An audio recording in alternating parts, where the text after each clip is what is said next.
It's time for another community Q&A, and if you're anything like me, you're going to want some fun facts about The Division that you can use to impress your friends and family around the dinner table, right? Okay, stick around.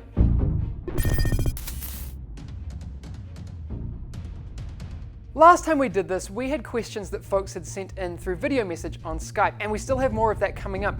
But we saw this thread over in the Division subreddit, and we figured this would be a great opportunity to clear up some of the intricacies of rogue status that people experienced, and to be honest, were a little bit confused by at E3. So basically, when players enter the dark zone, they are neutral by default. But as soon as they attack another player, they turn rogue. Why we do that is because we want the dark zone to be a place of cooperation first, but then if you attack someone, then you get flagged.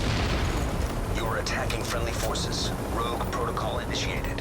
When you turn rogue, you get a bounty on your head and all players can see it. And the more you kill, the bigger the bounty. You climb the levels of rogue by killing other players, and if you're level 1 rogue, you are rogue for 2 minutes. But if you kill more players, you are rogue for a longer period of time. Every time you kill a player, you refresh that counter and it increases up to 5 minutes. If you manage to survive your rogue status, which is pretty difficult because all players want to kill you, can see you on the map periodically. If you manage to do that, then you receive your own bounty.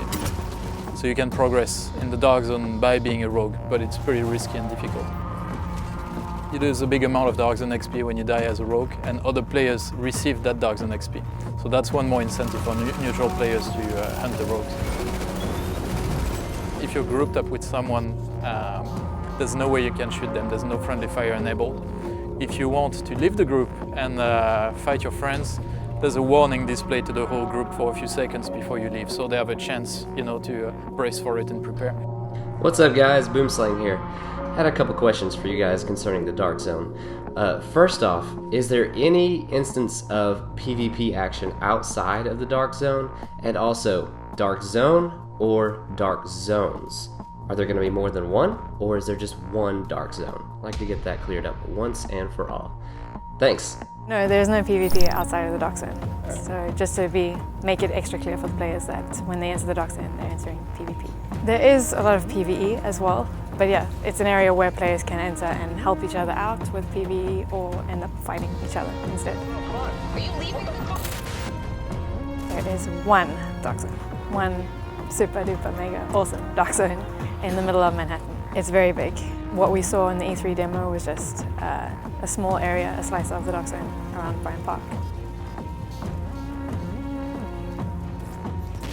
What's up guys, James here, the lead writer and developer on Division Blog, here to ask our friends at Massive Entertainment a quick question. Right now we know that the squad size within the Division is 4 players, however what we don't know is exactly how many players will be able to play together in the Dark Zone. Can you guys shed some light on this? Thanks. The demo that some of you have had the chance to play featured a 3v3v3 scenario, but in the game there will be many more players in the Dark Zone, and you won't be locked into a specific group setup. The exact numbers of players that we will have in the Dark Zone is something that we have to decide, and we have to balance it by means of testing and player feedback from the beta in December. But will we have more than 9 players? Hell yes.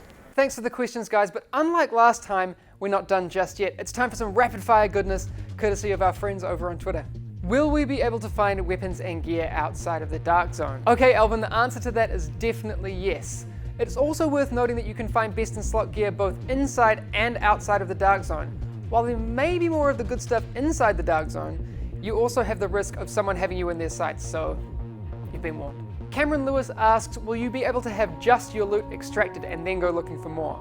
Yeah, that's exactly how it works. The extraction helicopter is only there to pick up your contaminated loot, so afterwards you're free to fill up that loot bag as many times as you want, or find a way out of the Dark Zone if that's what you want to do. Where can I sign up and play the beta in the UK?